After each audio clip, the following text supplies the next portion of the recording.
At the party, my sister-in-law loudly announced, "Oh, look at the little bastard."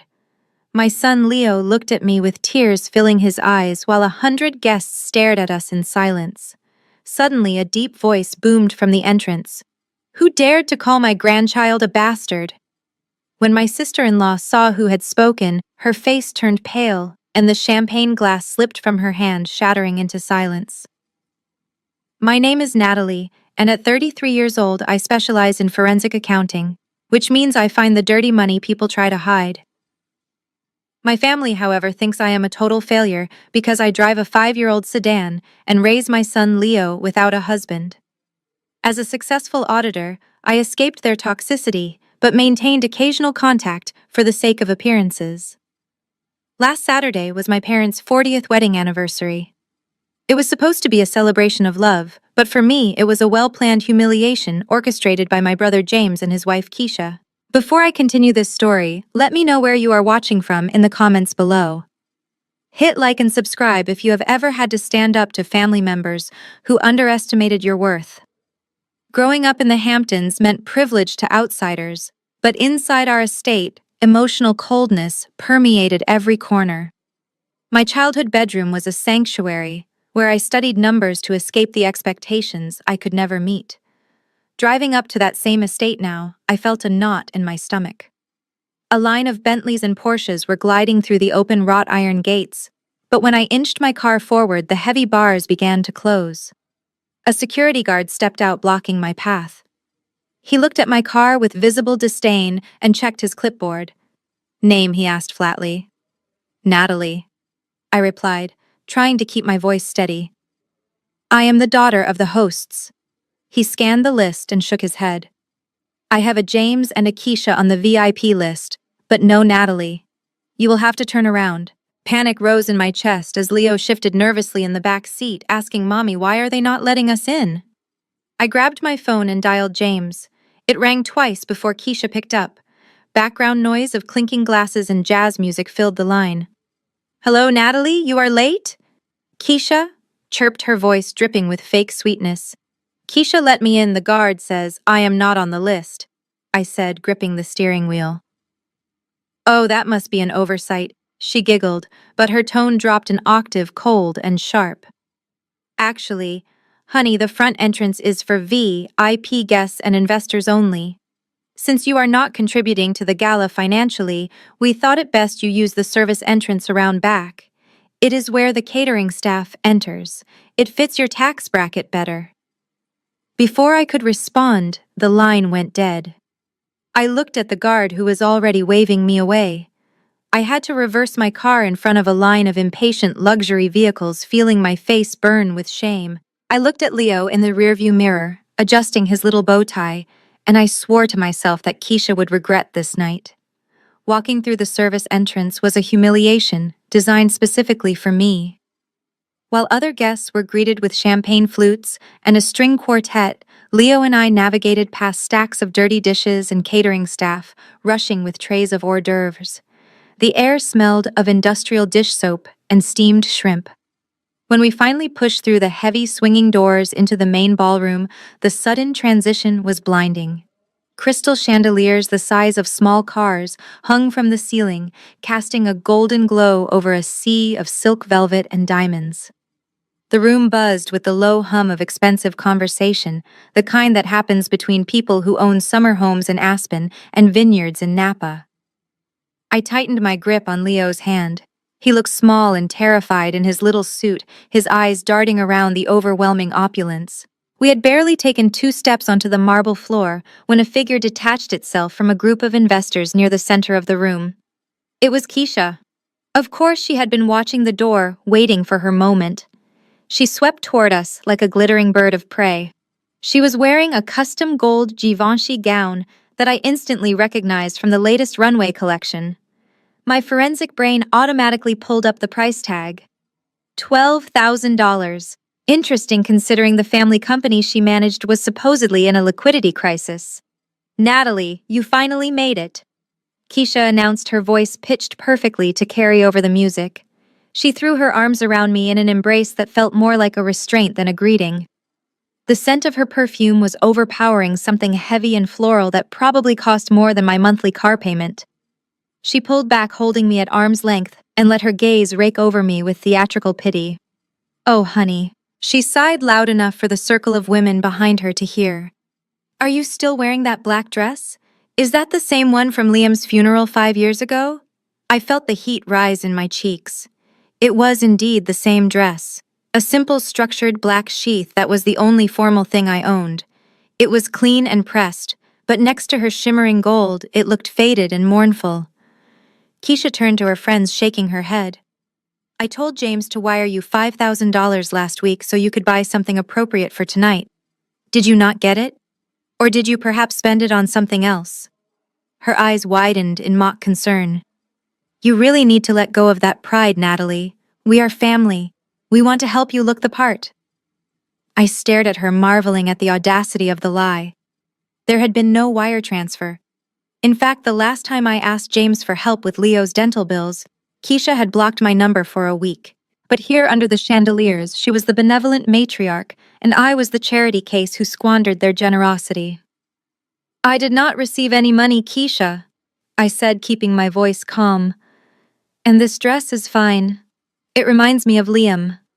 Keisha laughed, a tinkling sound that grated on my nerves. "Oh, you and your sentimentality, always living in the past. Well, try to mingle, but maybe stay near the back. We have photographers from Vogue covering the event later, and we want the aesthetic to be cohesive." She patted my cheek, her diamond ring scratching my skin slightly before turning her back on me to rejoin her circle, leaving Leo and me standing there like stains on her perfect evening. I guided Leo away from Keisha's toxic orbit, my heart pounding against my ribs. We began the humiliating trek to find our assigned seats. I scanned the place cards on the pristine round tables near the dance floor. Table 1 was for my parents and the most important investors. Table 2 hosted James, Keisha, and her wealthy friends from the country club. I checked Table 3, then 4, then 5. Our names were nowhere to be found among the crystal centerpieces and silver candelabras. We kept walking further and further away from the stage until we reached the very edge of the ballroom. Finally, tucked behind a large decorative pillar, I found it. Table 42. It was a small, wobbly bistro table, barely large enough for 2 people, shoved aggressively into the corner. To my left was the swinging metal door of the kitchen, where waiters rushed in and out with trays of dirty dishes. To my right was the entrance to the men's restroom. The smell of industrial air freshener mixed unpleasantly with the aroma of stale grease. I stared at the lonely place card that read Natalie and Guest, written in sloppy handwriting, unlike the calligraphy on the other tables. This was not just an oversight.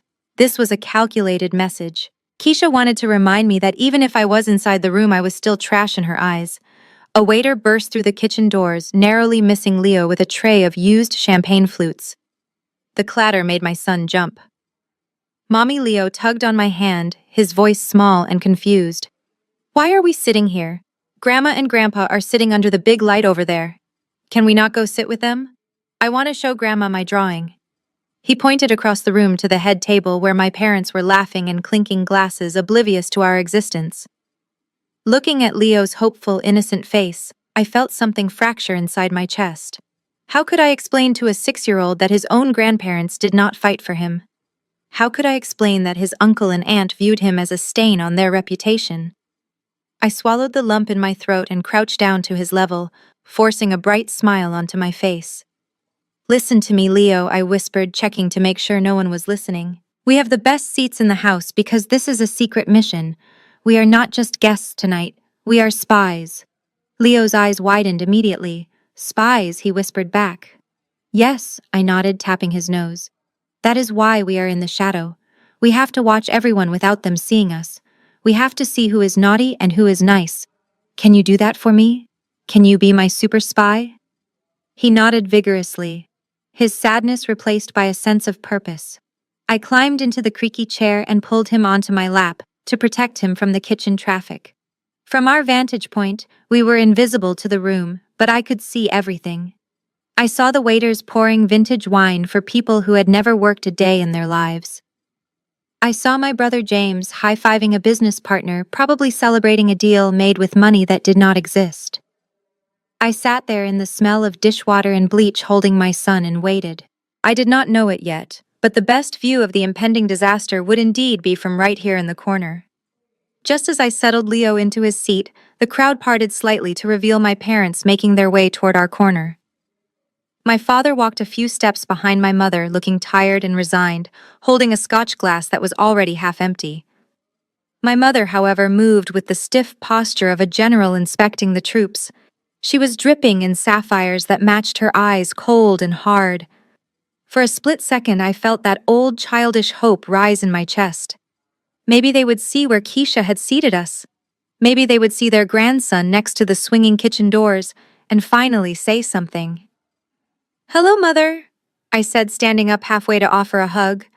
Leo perked up, clutching his drawing. "Grandma, look what I made for you."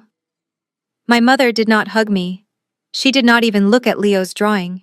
Instead, she stopped 3 feet away from our table, her gaze darting anxiously toward the center of the room where the investors were gathering. She scanned my dress with a frown, and then looked at the bathroom door next to us. "Sit down, Natalie," she hissed in a low voice. "You are sitting exactly where you should be. Do not come wandering out to the center area, and do not make a scene. Keisha has worked very hard on this seating chart." "But Mother, look at this place," I protested, gesturing to the bin of dirty napkins near us. "We are next to the trash. And whose fault is that?" she snapped, cutting me off. "If you had listened to us and taken a position in the family business like James, you would be sitting at the head table. But no, you had to be stubborn. You had to go off and become what was it again? A forensic accountant." She said the words forensic accountant with the same distaste one might use for garbage collector. To my parents, my career was the ultimate betrayal. They had groomed me to be a corporate heiress to take over the marketing or public relations arm of the family real estate empire. Instead, I chose to study financial crimes. I chose to expose fraud rather than commit it. In their eyes, I had thrown away a golden ticket to work a salaried job that they assumed paid peanuts. They had no idea that my firm charged $500 an hour for my expertise, or that I had personally taken down a Ponzi scheme last year that made national news. To them, I was just Natalie, the disappointment who counted beans while James was the visionary who spent them. Today is about the future of this family. My mother continued adjusting her diamond necklace. "There are very important investors here tonight who are going to take James' company to the global level. They do not need to see his widowed sister looking depressed in an old dress. It ruins the image of prosperity. So stay here, eat your dinner, and try to look grateful that Keisha even invited you." My father took a sip of his scotch and avoided my eyes. "Listen to your mother, Natalie," he mumbled. "We just want everything to go smoothly. Just keep the boy quiet." Leo slowly lowered his drawing, his little shoulders slumping. My mother turned on her heel and marched back toward the light and the music, leaving us in the shadows. I sat back down, my blood boiling. They thought my job was shameful. They thought I was a financial failure. The irony was suffocating. If they actually understood what a forensic accountant did, they would realize that I was the most dangerous person in this room. And as I watched my mother rejoin James and Keisha, laughing and toasting with champagne, I realized they were not just mean, they were sloppy. And I was about to start an audit they would never forget. The speeches dragged on, and I could feel Leo shifting restlessly in my lap. It had been 3 hours since lunch, and the smell of roasted duck and truffle oil wafting from the kitchen was torture for a 6-year-old. "Mom, I am really hungry," he whispered, pressing his face against my shoulder. I looked around, hoping to flag down a waiter, but they seemed to have been instructed to bypass our corner table entirely. Just as I was about to reach into my purse for a granola bar I had smuggled in, a server paused near us to adjust a tray of fruit tarts. They were delicate pastries topped with glazed raspberries and vanilla cream. Leo's eyes lit up. He reached out a small hand tentatively, trying to take one from the edge of the silver platter. He was being careful not to disturb the arrangement. But before his fingers could touch the crust, a blur of motion rushed past us. It was a boy about Leo's age, dressed in a velvet tuxedo that cost more than my rent. I recognized him as the son of one of Keisha's country club friends. The boy did not just bump into Leo. He deliberately swatted Leo's arm with a sneer. "No," he hissed. "That is not for poor people." The impact knocked Leo's hand sideways. The fruit tart launched off the tray, spinning in the air for what felt like an eternity. I watched in horror as it flipped upside down and landed with a wet, sickening splat right onto the antique Persian rug. The bright red raspberry coulis exploded on impact, soaking instantly into the intricate beige wool patterns. "Oh my God!" The scream tore through the room, shattering the polite atmosphere. It was Keisha. She had been standing 20 feet away, but she crossed the distance in seconds, her face twisted in a mask of pure fury. The jazz band abruptly stopped playing. The chatter of 100 guests died instantly. The silence that followed was heavy and suffocating. Every single head in the ballroom turned toward us. I could feel the weight of their judgment pressing down on me. Keisha stood over us, pointing a manicured finger at the red stain on the rug as if it were a pool of blood.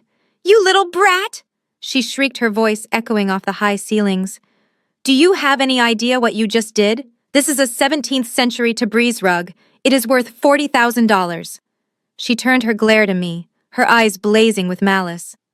"I told you, Natalie. I told you he does not belong here. You bring him into a civilized environment, and he destroys everything he touches just like his father." Leo shrank back into my chest, terrified by the sudden aggression. I stood up, shaking with adrenaline, trying to shield him from the room full of staring eyes. "It was an accident, Keisha," I said, my voice trembling but firm. "And your friend's son pushed him." Keisha let out a harsh, cruel laugh, blaming others already. "Typical. Look at this mess. Look at what you have done to my party." She looked around at the crowd, enjoying the spectacle of my humiliation. "Someone call the cleaning crew immediately," she commanded, though she kept her eyes locked on mine. "And get this filth out of my sight." I looked at the boy in the velvet suit who was smirking behind his mother's skirt. I looked at my parents who were staring at their plates, pretending not to know us. My heart broke for my son, who was now trembling and trying to hide his face. We were the villains in their narrative, and Keisha was making sure everyone knew it. But as I held my crying son, I realized this was not just about a rug. This was a public execution of my dignity, and Keisha was enjoying every second of it. A young waiter in a crisp white uniform rushed forward with a towel in his hand, his eyes wide with panic. He dropped to his knees to blot the raspberry stain, muttering apologies. "Stop!" Keisha's voice cracked like a whip, cutting through the tension in the room. She snatched the towel from the boy's hand and threw it aside. "We do not pay you to clean up after guests who cannot control their offspring," she sneered. "This is a teaching moment." She turned her gaze to me, her eyes cold and hard as diamonds. "Natalie, you seem to think that because you are family, the rules of common decency do not apply to you. You think you can come into my home, destroy my property, and have the servants clean up your mess. Not tonight." She pointed a manicured finger at the floor where the red jam was seeping deeper into the beige wool. "You clean it up." I stared at her in disbelief. "You want me to clean the rug?" I asked, my voice barely a whisper. "I am a guest, Keisha." "You are a liability, not a guest," she corrected loudly, playing to the crowd. "If you want to stay in this house and eat my food, you will show some respect for my property. Get down there and clean it. And do not use the good linens. Use the paper napkins from your little table in the corner. That is about what you are worth." The room was deathly silent. I looked at my parents, hoping for some intervention, but my mother was intensely studying the rim of her wineglass, and my father was whispering something to James, refusing to look in my direction. I looked at Leo, who was trembling, his small hands clutching my skirt. If I refused, Keisha would make a scene that would traumatize him even further. She would have security drag us out, and Leo would remember his grandmother's party as a violent eviction. Slowly, I grabbed a handful of thin paper napkins from our table. I felt the stiffness in my knees as I lowered myself to the floor. The humiliation was physical, a heavy weight pressing down on my shoulders. I was wearing a dress I had worn to bury my husband, and now I was crawling on the floor in it, scrubbing a rug at the feet of a woman who hated me. The jam was sticky and stubborn. The cheap napkins tore apart instantly, staining my fingers red. It looked like blood on my hands. As I scrubbed, I could hear the camera shutters clicking. People were taking photos. Keisha stood directly over me, enjoying her vantage point. She took a sip of champagne and turned to my brother. "Look at her, James," she said, her voice dripping with venom. "Kneeling comes so naturally to her, does it not? It makes sense, I suppose. She married that starving musician, didn't she? Poor Liam. He spent his whole life begging for gigs, and now his widow is begging for forgiveness on my floor. It is pathetic, really." I paused, my hand hovering over the stain. Mentioning me was one thing, but bringing Liam into this was a mistake she would regret. Keisha continued, oblivious to the shift in my demeanor. "Honestly, James, are you sure she shares your DNA? You are a king building an empire, and she is well, look at her. She has the instincts of a maid. Maybe the hospital swapped babies at birth. There is no way this pathetic creature has the same blood that runs through your veins." I finished wiping the last of the raspberry from the wool. My hands were sticky and my knees were sore, but my mind was crystal clear. I stood up slowly, meeting Keisha's gaze. She thought she had broken me. She thought she had won. She had no idea that while I was on the floor, I had noticed something interesting about the underside of the rug. It was a machine-made replica, not a 17th century antique. She was lying to her investors even about the furniture. I wiped my hands on a clean napkin and tossed it into the trash. The cleaning was done, but the real dirty work was just beginning. The lights dimmed, signaling the start of the gift-giving ceremony. A hush fell over the room as James and Keisha stepped onto the raised platform where my parents were seated like royalty. This was the moment Keisha lived for. It was not about honoring a 40-year marriage. It was about public display of wealth. James took the microphone, giving a speech that sounded suspiciously like it was written by a PR firm about legacy and success. Then Keisha stepped forward, holding a large gold envelope. "We wanted to give you something special," she announced, her voice trembling with feigned emotion. "Since you have dedicated your lives to building this family empire, James and I are sending you on an all-expenses-paid luxury tour of Dubai. First-class tickets and a penthouse suite at the Burj Al Arab." The room erupted in applause. My mother gasped, covering her mouth with her hands, while my father shook James's hand vigorously. I heard whispers from the table next to us about how generous Keisha was.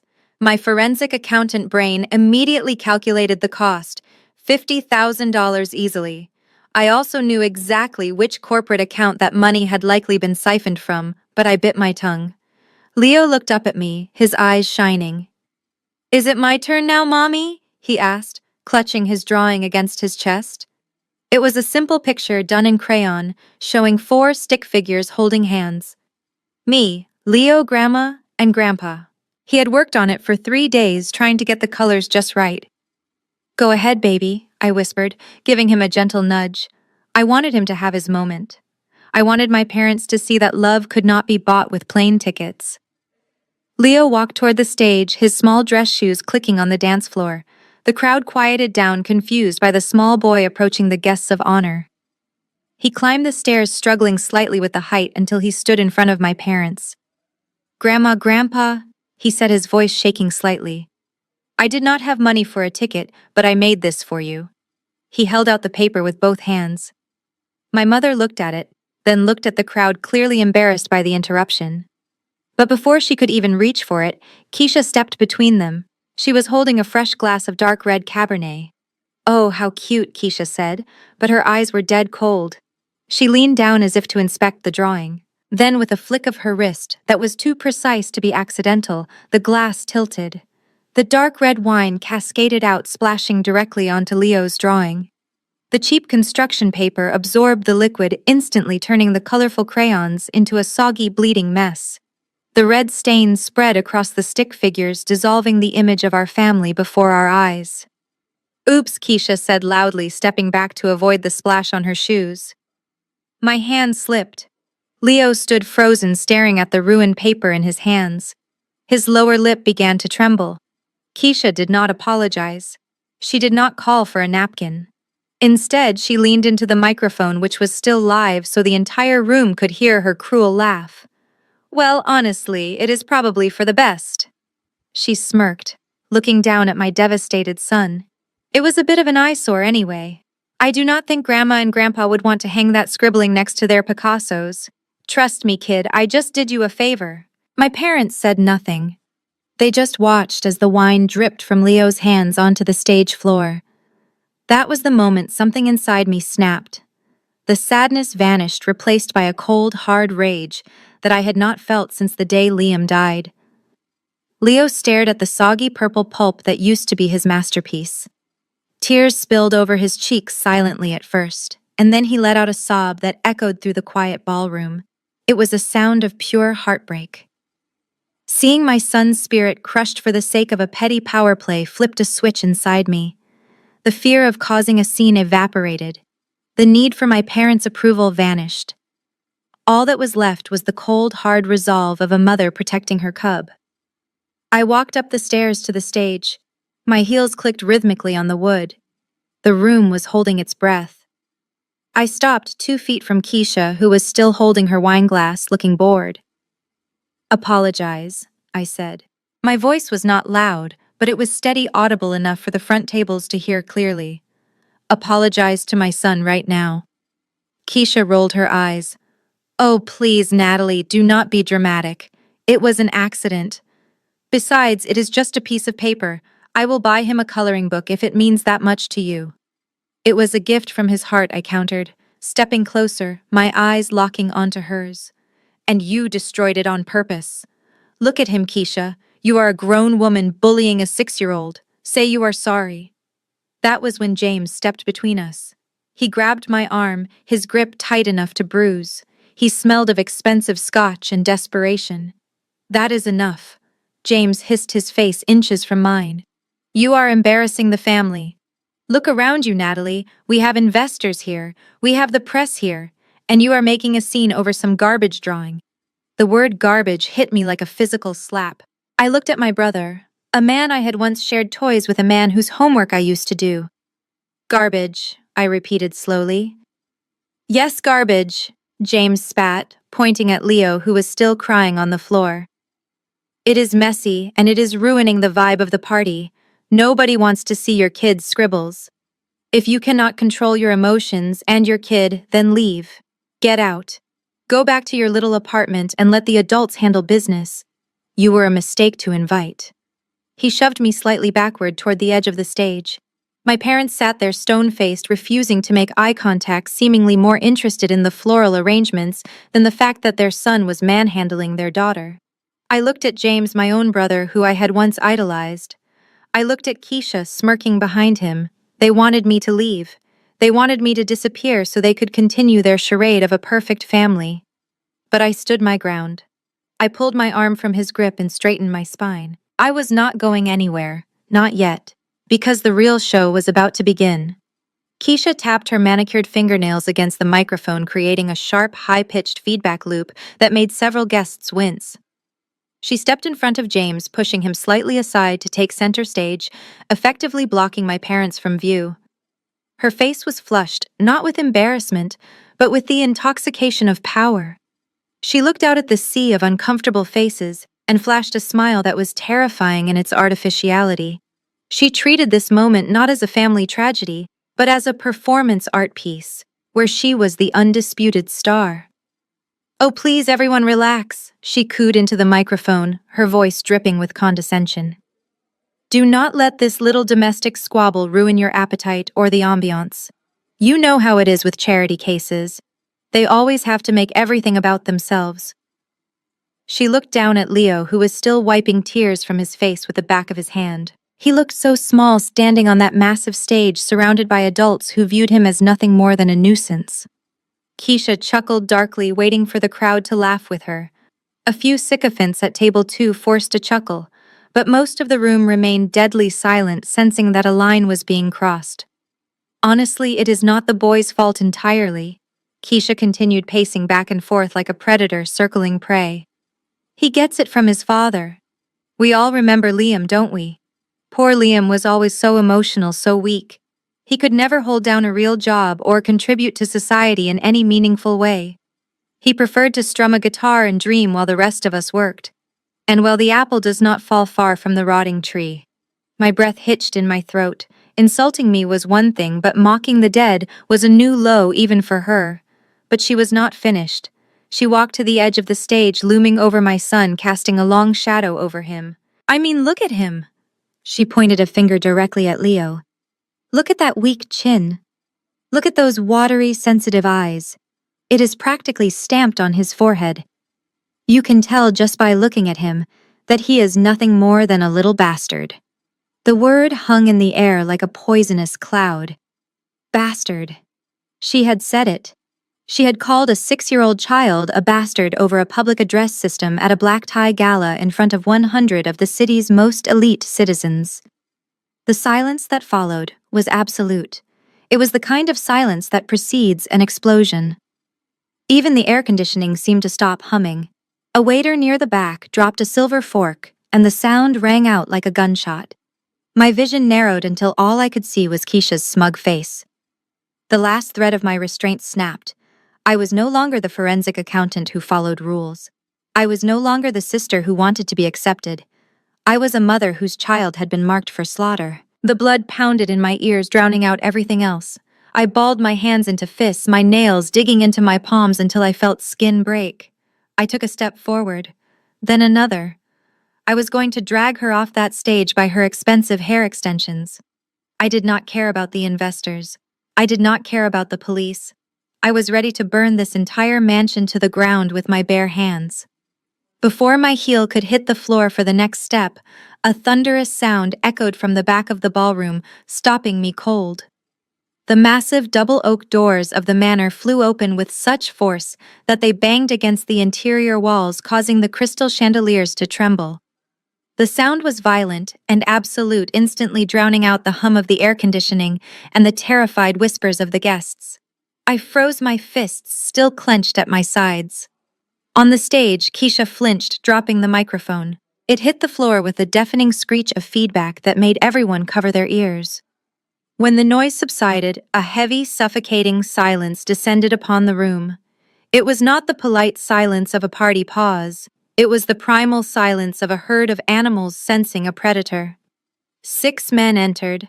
They were mountains of muscle encased in sharp Italian suits, wearing coiled earpieces and dark sunglasses despite the evening hour. They moved with the precision of a military strike team. They did not speak. They did not ask for permission. They simply marched forward, forming a human wedge that split the crowd in two. The wealthy investors and socialites who usually demanded respect scrambled out of the way like frightened children. Wine spilled on expensive gowns and shoes were stepped on as people pressed back against the walls, desperate to avoid the path of these intruders. I looked up at the stage. The arrogant smirk was gone from Keisha's face, replaced by a mask of pure terror. Beside her, James had turned a ghostly shade of pale gray. I could see his hands shaking violently. In that moment, I knew exactly what they were thinking. They thought this was a raid. They thought the FBI or the IRS had finally come for them. My forensic accountant instincts kicked in. You only look that terrified when you have secrets to hide, and clearly my brother and his wife had plenty. Is it the police? I heard my mother whisper to my father, her voice trembling. My father did not answer. He just loosened his tie, looking like he was about to have a heart attack. The 6 men in black stopped in the center of the room, creating a wide, protective corridor that led straight from the entrance to the stage. The leader of the group, a man with a scar running down his cheek, raised his hand to his earpiece and spoke a single word that carried through the silent room. Secure.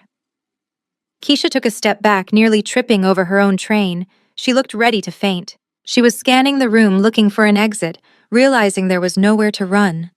For a brief second, I felt a surge of dark satisfaction. She had just called my son a bastard, and now she was about to be handcuffed in front of everyone, or so I thought. But then the men did not pull out badges. They did not pull out warrants. Instead, they turned inward, standing at attention, their hands clasped respectfully in front of them. They were not here to arrest anyone. They were the royal guard preparing for the arrival of a king. The fear in the room shifted from legal panic to social awe as a silhouette appeared in the doorway. It was not the authorities. It was something far more powerful in this world. It was money. cold, unshakable, terrifying money. The man standing in the doorway was Preston Sinclair. Even in a room full of millionaires, he was in a different stratosphere. He was the kind of wealthy that did not need to shout. At 70 years old, he carried himself with the quiet, terrifying authority of a man who could crash the stock market with a single phone call. He wore a tuxedo that was perfectly tailored but unpretentious, and his silver hair was combed back, revealing a face etched with lines of hard-earned wisdom. A ripple of shock went through the crowd. Preston Sinclair was notoriously reclusive. He rarely attended public events, and he certainly did not attend anniversary parties for mid-level real estate developers like my parents. The fact that he was here in the flesh was the social equivalent of a nuclear detonation. On the stage, I saw Keisha's expression shift from fear to ecstatic disbelief. Her eyes lit up with dollar signs. I knew exactly what she was thinking. She had spent months bombarding his office with invitations, desperate to secure his investment for her failing projects.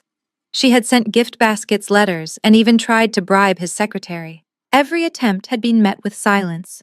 But now here he was. In her delusional mind, this was her victory. She thought her persistence had finally paid off. "Oh my God," she whispered, adjusting her diamond necklace. "He came. He actually came." She practically shoved James aside and hurried down the stairs, her heels clicking rapidly on the wood. She smoothed her dress, put on her most dazzling, sycophantic smile, and walked toward him with her arms outstretched as if greeting an old friend. "Mr. Sinclair," she gushed, her voice breathless with excitement. "What an incredible surprise. We are so honored. I knew you would not let us down. Welcome to our humble celebration." She stopped a few feet in front of him, posing perfectly for the photographers. "I am Keisha. We have been corresponding. I am so glad you finally decided to accept my invitation. Please come this way. We have a VIP table right next to the stage reserved just for you. I have so many ideas I want to discuss with you regarding our new eco-friendly condos." Keisha reached out to shake his hand, beaming with pride. She looked around the room, making sure everyone saw her moment of triumph. She was already calculating the headlines, the envy of her friends, the check she would convince him to write. But Preston Sinclair did not take her hand. He did not even look at it. He stood perfectly still, his hands clasped behind his back, his gaze fixed on something far beyond her. He looked through her as if she were made of glass, as if she were utterly insignificant. The smile on Keisha's face faltered. Her hand hovered awkwardly in the air. "Mr. Sinclair," she tried again, her voice a little higher, a little more desperate. "I said, welcome. Perhaps you did not hear me." Preston slowly turned his head. His steel-gray eyes finally landed on her face, but there was no warmth in them. There was only a cold, indifferent recognition, the way a human looks at a particularly annoying fly. He did not speak to her. He did not acknowledge her welcome. Instead, he simply stepped around her. He moved with fluid grace, bypassing the hostess of the party, entirely leaving her standing there with her hand extended, shaking nothing but empty air. The snub was so public, so brutal that a collective gasp went through the room. Preston Sinclair moved through the crowd with a quiet, undeniable momentum like a deep ocean current. He did not break stride. He did not glance sideways. He walked straight past Keisha as if she were a piece of furniture, leaving her frozen, with her hand still extended in a greeting that would never be returned. The color drained from her face so completely that her foundation looked like a mask. He walked past the VIP tables where the city's elite were holding their breath. He walked past my parents, who had both stood up in a panic, knocking over a breadbasket in their haste. He kept walking until he reached the very edge of the room, past the swinging kitchen doors to the dark corner where a single wobbly table sat next to a bin of dirty napkins. I watched him approach, my heart hammering against my ribs. I had never met Preston Sinclair. Liam had rarely spoken of his father, and when he did, it was with a mixture of pain and longing. He had described a man of iron will and impossible standards. But the man walking toward me now did not look like a tyrant. He looked like a man searching for something he had lost. He stopped in front of our table. He looked at the place card that read Natalie and Guest, written in sloppy marker. He looked at the proximity to the restrooms, then his gaze lowered to the floor. Lying near the leg of the table was Mr. Bear. It was Leo's favorite stuffed animal, a tattered brown bear, with one button eye missing. Keisha had knocked it off the table earlier when she was yelling at us, calling it filthy. Slowly, deliberately, the billionaire knelt down. His expensive tuxedo pants touched the dusty floor. A collective gasp rippled through the room. Preston Sinclair did not kneel for anyone. He reached out and picked up the worn-out toy. He brushed the dust off its fur with a gentleness that seemed incongruous with his reputation. He adjusted the bear's crooked bow tie. Then he looked up. His eyes met mine, first sharp and assessing before softening as they turned to Leo. My son was still sniffling, hiding his face in my skirt, terrified that another adult had come to yell at him. "Hello there, young man," Preston said. His voice was deep and gravelly, but it held a warmth that surprised me. "I believe this belongs to you." Leo peeked out from behind the fabric of my dress. He looked at the stranger, then at the bear. He slowly reached out and took the toy, clutching it tightly to his chest. "Thank you," Leo whispered, his voice trembling. "You are very welcome," Preston replied, standing up. He towered over us, but his presence felt protective, not threatening. He looked at the tear stains on Leo's cheeks, then he turned his head slightly, just enough to address the room without raising his voice. "I was under the impression that this was a celebration," he said, his tone conversational, yet terrifyingly cold. "But it seems I have walked into an interrogation. Tell me, Natalie, is it customary in this family to seat guests of honor next to the garbage?" I stood up, holding Leo's hand. "It is if the guests of honor are considered mistakes, Mr. Sinclair." I answered, my voice steady. Preston nodded slowly. "I see. Well, mistakes are often just a matter of perspective. And tonight, I think the perspective is about to change." He looked back toward the stage where Keisha and James were standing paralyzed. The air in the room crackled with tension. Everyone knew that the balance of power had just shifted violently, and the man holding the scales had just picked a side, and it wasn't theirs.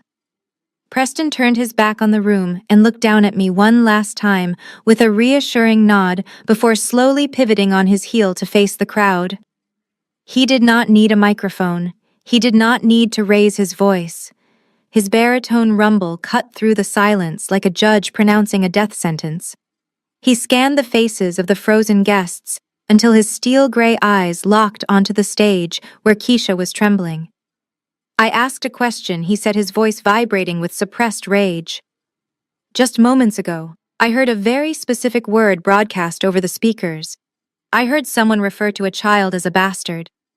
I want to know who has the audacity to use that slur against the only living heir to the Sinclair legacy." The revelation hit the room like a physical shockwave. "Heir." He had said heir. On the stage, Keisha looked as if she had been struck by lightning. Her mouth opened and closed like a fish out of water, but no sound came out. The arrogance that had defined her entire existence evaporated in a single second, leaving behind only naked terror. She took a stumbling step back, her heel catching on the hem of her expensive gown. Beside her, my brother James seemed to lose all motor function.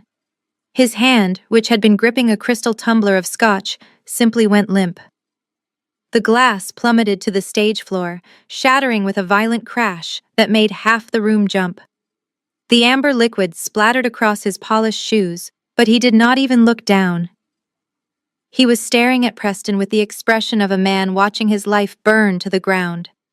My parents at the head table looked like they were having simultaneous medical emergencies. My mother, clutching her pearls, actually let out a small strangled gasp. I could see the gears turning frantically in her head. She was replaying every cruel thing she had said to me, every time she had ignored Leo, and every moment she had prioritized Keisha. She realized with horrifying clarity that she had spent years worshipping a false idol while treating the true prince of the family like a beggar. Preston took a slow, deliberate step toward the stage. The crowd parted even further, terrified of being caught in his warpath. "You seem to have lost your voice, Mrs. Sinclair," Preston said to Keisha, his tone dripping with disdain. "A moment ago you had plenty to say. You were quite eloquent about genetics and bloodlines. You seemed very confident that this boy did not belong in your world. He gestured to the ballroom with a sweep of his hand. You are right about one thing. He does not belong here. Because this display of cruelty and vulgarity is beneath him. You called him a bastard because his father chose love over money. You called him a bastard because you thought he was defenseless. But you made a grave miscalculation. You forgot that lions protect their cubs, and you just poked the wrong lion. Preston turned his attention back to my son, ignoring the collective gasp that had sucked the air out of the room. He knelt down on one knee, disregarding the pristine crease in his trousers, and pulled Leo into a firm embrace. It was the kind of hug that Liam used to give, full of warmth and protection. Leo hesitated for a moment, before dropping his guard and hugging the stranger back, burying his face in the man's expensive tuxedo jacket. For years I had wondered about Liam's past. He had told me he came from money, but he had walked away from it because it was toxic. He never mentioned a name. He never mentioned that his father was the most powerful investor in New York. He simply said that he wanted to be loved for who he was, not for what he could buy. Now looking at the profile of the older man, I saw the resemblance. The same strong jawline. The same way their eyes crinkled when they looked at something they loved. Everyone thought Liam was a failure because he chose to be a musician. Preston said, his voice thick with emotion as he smoothed Leo's hair. But he was the only one of my children who had the courage to walk away from the family fortune to find his own happiness. He did not want my money. He wanted a life that was real. I was too proud to understand that while he was alive. I thought he would come crawling back when he got hungry. But I was wrong. He found something worth more than my entire portfolio. Preston stood up, lifting Leo effortlessly into his arms. My son, who had been treated like a contagious disease by his own uncle just moments ago, was now resting his head on the shoulder of a billionaire. Preston looked at me, and for the first time since entering the room, his expression softened completely. Natalie, he said, making sure his voice carried to the back of the room. I monitored Liam from afar. I knew he had married, I knew he had a son, but I respected his wish for independence. I see now that was a mistake. I should have been here sooner.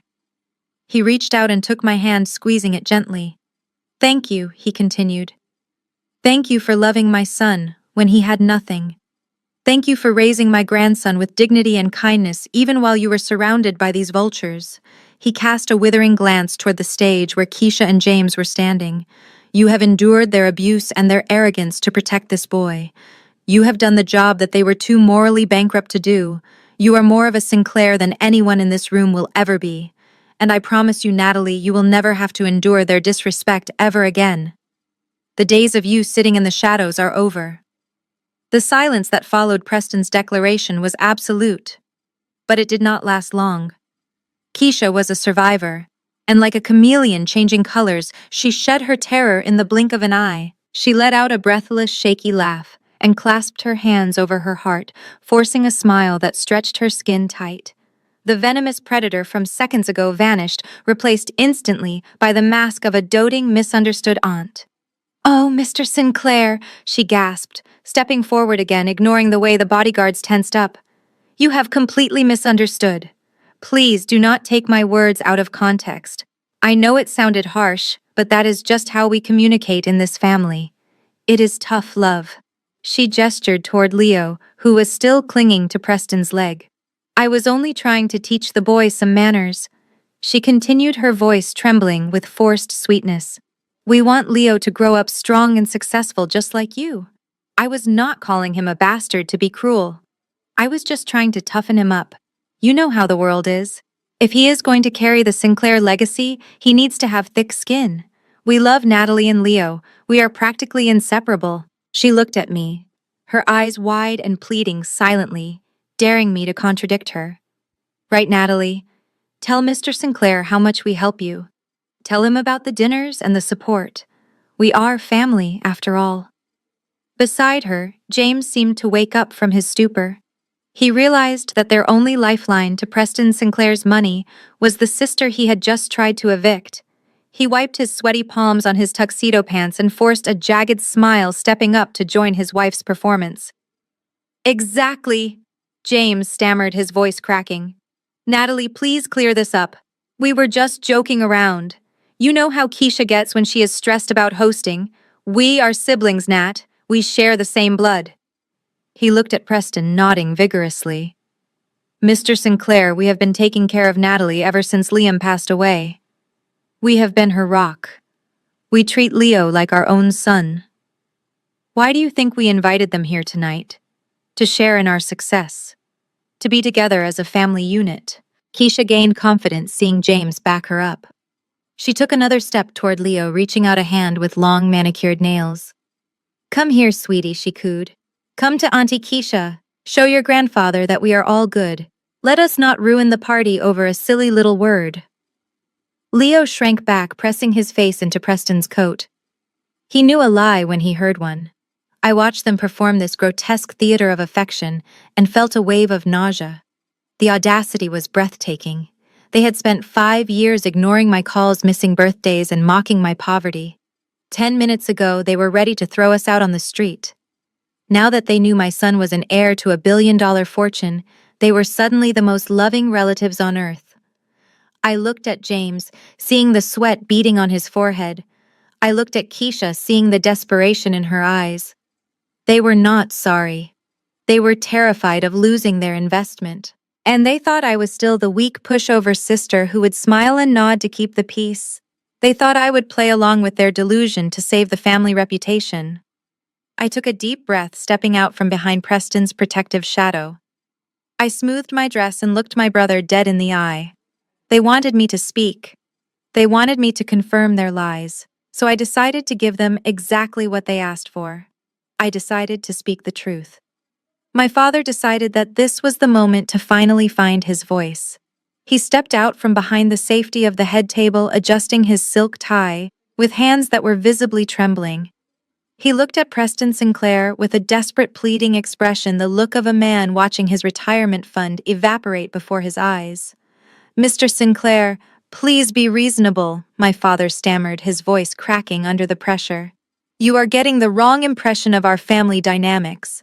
We have supported Natalie financially since the day her husband died. We send her a check every single month. If she is living in difficult conditions, it is because of her own mismanagement of funds, not our lack of generosity. My mother was quick to latch on to this new fabrication. She nodded vigorously, her diamond earrings catching the light. Yes, exactly, she chimed in, walking over to stand next to James. We pay for her apartment. We pay for the boys' clothes. We have never let them go without. We are a family that takes care of our own. Perhaps Natalie simply forgot to mention our contributions in the heat of the moment. She has always been a bit forgetful, haven't you, dear? She looked at me with a sharp, warning glare. It was the same look she used to give me when I was a teenager, silently commanding me to smile and agree with whatever lie she was telling the neighbors. She expected me to fold. She expected me to nod and say yes, thank you for the money, just to save them from humiliation in front of the billionaire. Preston Sinclair did not look at my parents. He kept his gaze fixed on me. Is this true, Natalie? He asked quietly. Do they support you? I looked at my father. The man who had told me he couldn't spare $200 when my heater broke last winter because his assets were tied up.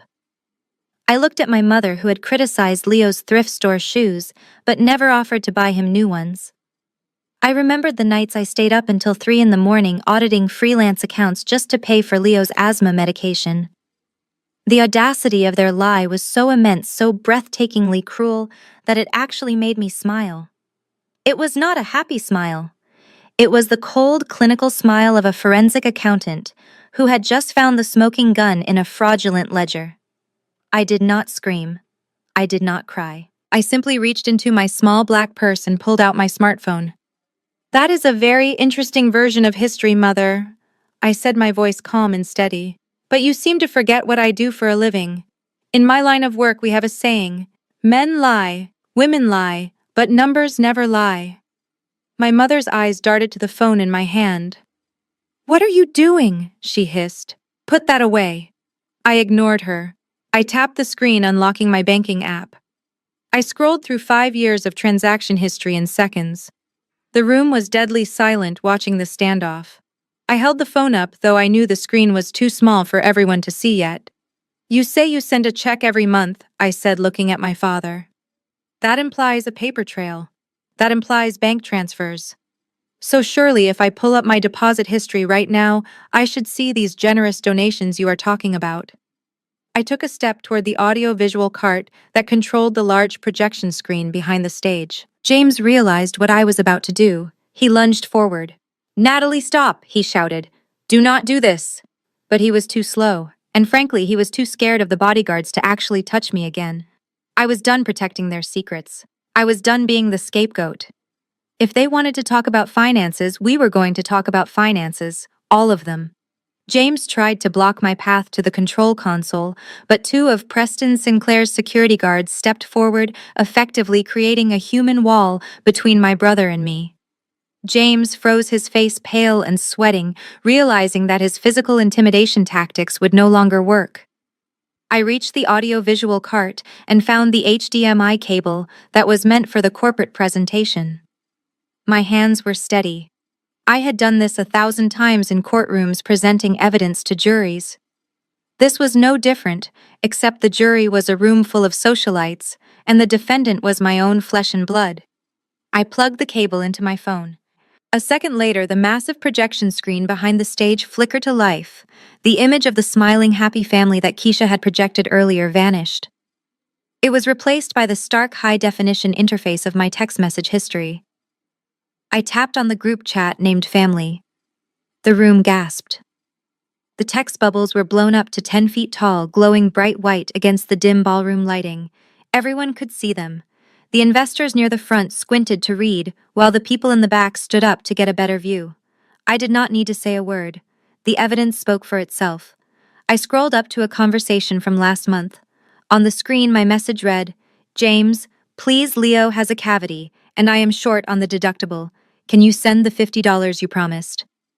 Below it, James's reply was displayed in cold, brutal blue. "No money this month. Figure it out yourself. Stop acting like a beggar." I scrolled up further.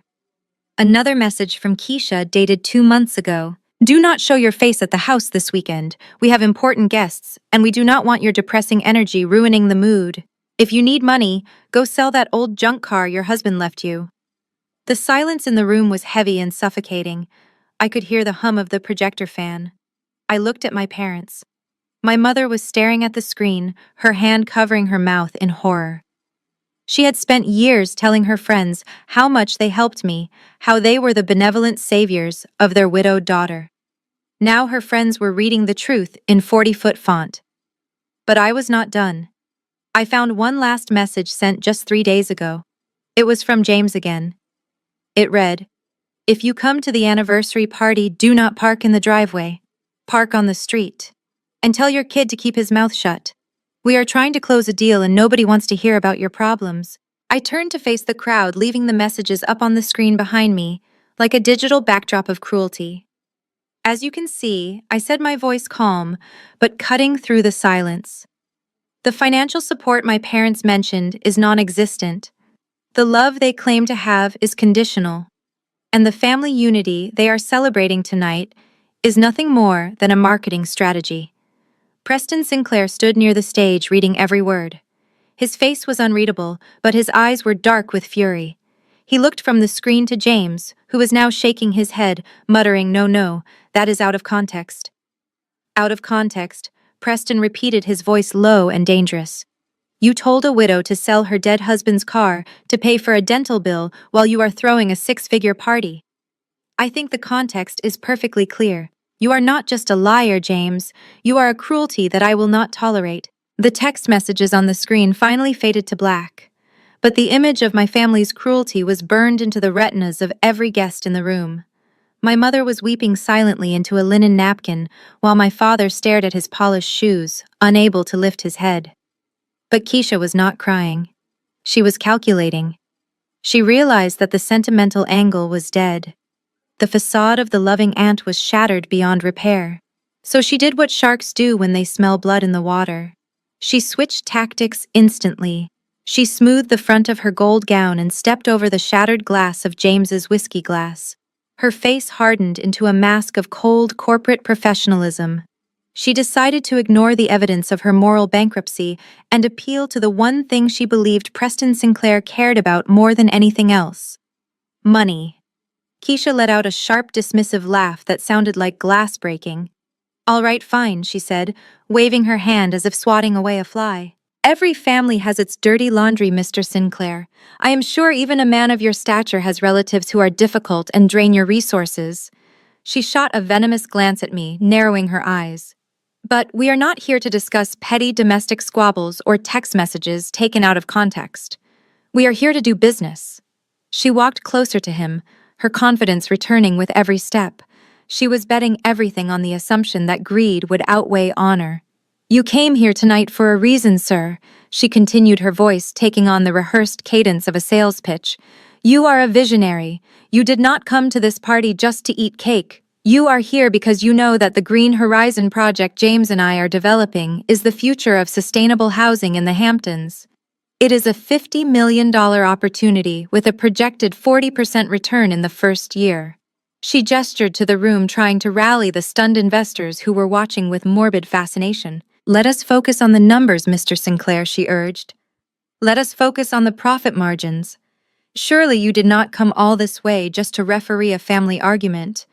You are a businessman, and this is the deal of the decade." James, sensing a lifeline, nodded eagerly beside her. "Yes, exactly," he stammered, wiping sweat from his upper lip. "The Green Horizon project. The blueprints are in my office. It is going to be huge. We already have 80% of the permits approved." Keisha smiled smugly, thinking she had regained control. She turned to me standing there with my phone and sneered. "Natalie, please step aside. This is an adult conversation now. You count pennies for a living. We are discussing millions. You would not understand the complexities of commercial real estate development. Go take your son and get some punch while the real businessmen talk." She thought she had won. She thought she had successfully pivoted the conversation back to her turf where she believed she was untouchable. She had no idea that she had just invited a forensic accountant to critique her business model. And she definitely had no idea that the Green Horizon project was the very reason I had spent the last 3 months digging through shell companies and offshore accounts. She wanted to talk numbers, so I decided it was time to show her some. I did not step aside as Keisha commanded. Instead, I took a step closer, invading her personal space until I could smell the expensive champagne on her breath. The projection screen behind me was still glowing with the evidence of their cruelty, but I was about to project something much worse: their criminality. Green Horizon. I repeated, letting the words roll off my tongue with deliberate slowness. "That is a very catchy name, Keisha. It sounds much better than the legal name on the incorporation documents, which, if I recall correctly, is GH Holdings Limited, a shell company registered in the Cayman Islands that lists a rental post office box as its global headquarters." Keisha's eyes bulged. The confident mask she wore for the investors cracked, revealing the panic underneath. She turned on me, her teeth bared like a cornered animal. "You have no idea what you are talking about," she hissed loud enough for the front row to hear. "Stay out of this, Natalie. You are just a bitter little bean counter. You do not understand high-level finance or international development. You are embarrassing yourself. Go file some tax returns and leave the real business to the adults." I smiled. It was the smile of a hunter who had just watched the prey walk willingly into the trap. "That is where you are wrong, Keisha. I am not just an accountant. I am a forensic accountant. Do you know what the difference is? An accountant tells you how much money you made. I tell the federal government where you hid the money you stole." The room went deadly silent again. Even the waiters stopped moving. I turned to face the crowd, addressing the stunned investors directly, my voice projecting clear and strong. For the past 3 months, while my family was busy ignoring my existence, I was busy auditing theirs. I have gone through every public filing, every leaked database, and every careless digital footprint my brother and his wife left behind. And let me tell you, the Green Horizon project is indeed green, but only because it is designed to wash dirty money. James let out a strangled sound that was half gasp, half sob. He looked at Preston Sinclair with eyes full of terror. "Mr. Sinclair, she is lying," he stammered, his hands shaking uncontrollably. "She is crazy. She is just jealous because we did not give her a job at the firm. She is trying to sabotage us." I ignored him, keeping my eyes locked on Keisha. "You claimed you have permits approved, but the city planning office has no record of any application for that land. You claimed you have 80% funding, but your ledger shows that the only money moving into that account is coming from your own charity foundation, which is illegal. You are not building eco-friendly condos, Keisha. You are running a classic Ponzi scheme to pay off your gambling debts in Atlantic City." Keisha opened her mouth to scream, to deny it, to call me a liar again, but the blood had drained from her face. She looked at Preston Sinclair, who was standing there like a statue, his face unreadable. She realized in that moment that calling me a quaint little accountant was the biggest mistake of her life. She thought I was counting pennies. In reality, I was counting the years she was about to spend in federal prison. I swiped left on my phone, and the text messages on the projection screen were replaced by a series of complex spreadsheets. To the untrained eye, it looked like a wall of numbers. To the investors in the room, it looked like a death sentence. I pointed to a column highlighted in red. "Let us talk about overhead costs," I said, my voice echoing through the silent ballroom. "According to your shareholder report, the company lost $2 million last year due to rising material costs and supply chain issues. You told your investors, including my parents, that you had to cut dividends to save the business." I tapped the screen again, zooming in on a specific account labeled consultant fees. But when I followed the money, it did not go to lumber yards or steel suppliers. It went to a shell company called Lux Consulting Group.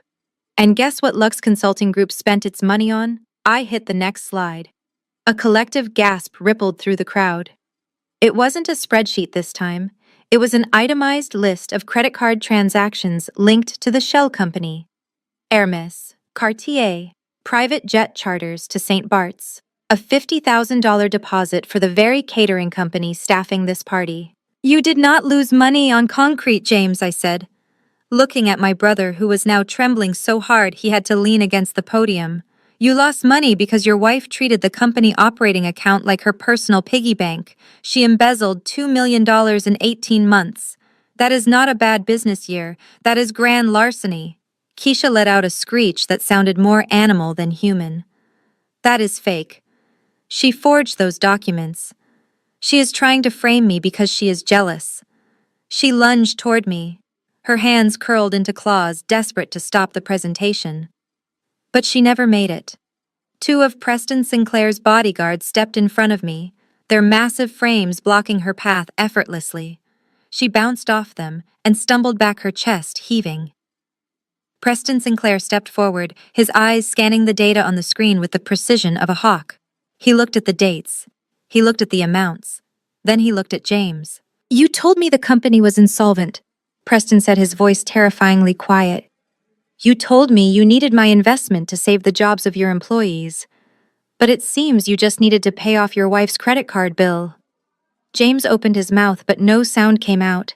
He looked at Keisha, then at the screen, and finally realized there was no lie big enough to cover this up. The room was buzzing now. Investors were pulling out their phones, likely calling their lawyers. My parents sat frozen, the color drained from their faces as they realized the success they had been bragging about was a crime scene. And I stood there, the failure of the family, watching their house of cards collapse under the weight of a single Excel spreadsheet. My father stood up. His legs were shaking. He walked toward the projection screen like a man walking to the gallows. He squinted at the glowing spreadsheet, specifically at the column listing the authorizations for the multi-million-dollar transfers to the shell company.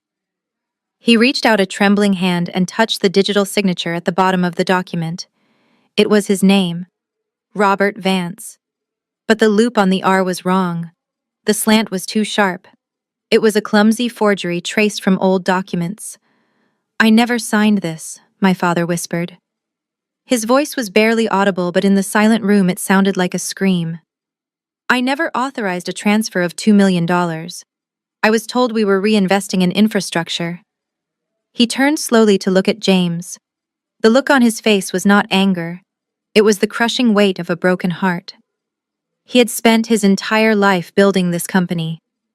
He had handed it over to his son believing he was securing a legacy. Instead, he had handed a loaded gun to a child who had shot him in the back. "James," my father said, his voice breaking. "You told me the accounts were audited. You told me the losses were due to the market. You looked me in the eye at Sunday dinner every week and lied to me. You stole my retirement. You stole your mother's security." James was hyperventilating now, loosening his tie as if it were a noose. "Dad, listen," he stammered, backing away until he bumped into the podium. "It is not what it looks like. I was going to pay it back. We just needed a bridge loan until the condos were built. I was fixing it. You were not fixing anything." I interjected, my voice cold. "You were digging a deeper hole to bury the evidence." My mother let out a wail that made the guests flinch. She grabbed my father's arm. "Robert, what does this mean? Is the money gone? Is the house gone?" Before my father could answer, Keisha made her move. She saw the ship sinking and decided to throw the captain overboard to save herself. She stepped away from James, creating a physical distance between them. She looked at my parents with wide, innocent eyes, the tears flowing on command. "It was him," she shrieked, pointing a shaking finger at her husband. "It was all James. I had no idea. He told me the business was booming. He gave me those credit cards and said I could spend whatever I wanted because we were billionaires. He lied to me too." James looked at his wife in horror. The woman he had worshipped, the woman he had embezzled millions to impress. "Keisha, what are you saying?" he gasped. "You came up with the shell company. You introduced me to the lawyer in the Cayman Islands." "You are a liar!" Keisha screamed, drowning him out. "Do not try to drag me down with you. I am a victim here. Mr. Sinclair, please, you have to believe me. I am just a wife who trusted her husband too much. I did not know he was a criminal." My father looked from his son to his daughter-in-law. The realization hit him like a physical blow. He had ostracized his honest, hard-working daughter to pamper two vipers. He looked at me standing there with the truth in my hands, and for the first time in years I saw shame in his eyes. He realized too late that he had bet on the wrong child. Keisha realized she was losing the narrative. The numbers on the screen were indisputable, and the whispers of the crowd were turning into open jeers. She looked at the faces of the people she had tried so hard to impress and saw only disgust. Panic clawed at her throat. She needed to stop this. She needed to regain control of her environment. If she could not win the argument, she would simply remove the opposition. She straightened her spine and let out a scream that shredded the last remnants of dignity in the room. "Enough. I have heard enough of these lies." She marched to the center of the stage, her chest heaving. "I do not care what some fake spreadsheet says. I do not care about your little conspiracy theories. This is my house. My name is on the deed. I spent 2 years renovating this ballroom. I chose these chandeliers. And I have the right to decide who stays and who goes." She pointed a shaking finger at the heavy oak doors. "Get out. All of you. The party is over. Natalie, take your brat and leave. Mr. Sinclair, you and your goons can leave too. You are trespassing on private property. If you are not gone in 5 minutes, I am calling the police to have you forcibly removed." James reached out to stop her, his face ashen. "Keisha, stop please," he whispered. "Shut up, James," she snapped, not looking at him. "I am handling this." She looked back at Preston, expecting him to be intimidated by the threat of legal action. Instead, the billionaire looked bored. He slowly reached into the inside pocket of his tuxedo jacket. He did not pull out a weapon. He pulled out a folded legal document. "You are certainly welcome to call the police," Mrs. Vance Preston said, his voice calm and level. "In fact, I encourage it. It will save us time later. But before you dial 911, I have a question for you. Are you absolutely certain that this is your house?" Keisha laughed, a high-pitched, hysterical sound. "Of course it is my house. My husband bought it 5 years ago." "James bought it, yes, Preston agreed, unfolding the document. But owning a home and holding the title are two very different things, especially when one has a gambling habit. According to this deed of trust, the property at 12 Oakwood Lane was used as collateral for a commercial loan 3 years ago, a loan for the Green Horizon project. Keisha froze. She looked at James, who had covered his face with his hands. That loan, Preston continued reading from the paper, is currently 90 days past due. The terms of the agreement state that in the event of default, the lender has the right to immediate foreclosure and possession of the asset. The lender in question was First City Bank. He looked up, his gray eyes locking onto hers. And as of 9 o'clock this morning, my investment firm acquired First City Bank along with all its distressed assets, including this house. So technically, Keisha, you are the one trespassing on my property. The words deed of trust hung in the air like a guillotine blade. Keisha blinked rapidly, her mind struggling to process the shift in reality. She looked from Preston to the document in his hand, then to James, who was now weeping openly into his hands.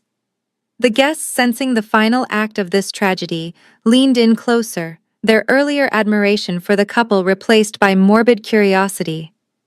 "Wait!" Keisha stammered, her voice losing its shrill edge and becoming small and confused. "That is impossible. James told me the house was paid off. He said we owned it free and clear. He said the loan was just a small line of credit for the business." Preston did not even look at her. He continued reading from the document with the dispassionate tone of an executioner. The initial mortgage was taken out 5 years ago. Then a second mortgage was added 2 years later. And finally, a third high-risk loan was secured just 6 months ago against the remaining equity. The total debt on this property exceeds its market value by nearly $2 million. He paused, letting the number sink in. $2 million. The same amount Keisha had embezzled. It was a perfect circle of destruction. "And the reason you did not know," Mrs. Vance Preston said, finally looking at her, "is because your husband forged your signature on the last 2 applications. But frankly, considering your own creative accounting with the company funds, I doubt a judge will have much sympathy for either of you." Keisha turned on James with the ferocity of a wild animal. "You mortgaged the house. You mortgaged my house. Where did the money go, James? I thought you were making millions." James looked up, his face a mess of tears and snot. "I was trying to pay off your credit cards," he screamed, his voice cracking. "You were spending $50,000 a month. You wanted the trips, the cars, the parties. I had to get the money from somewhere. I thought the Green Horizon project would pay it all back before anyone noticed." The crowd gasped. The perfect couple, the golden children of the family, were tearing each other apart on stage. It was ugly, it was raw, and it was entirely self-inflicted.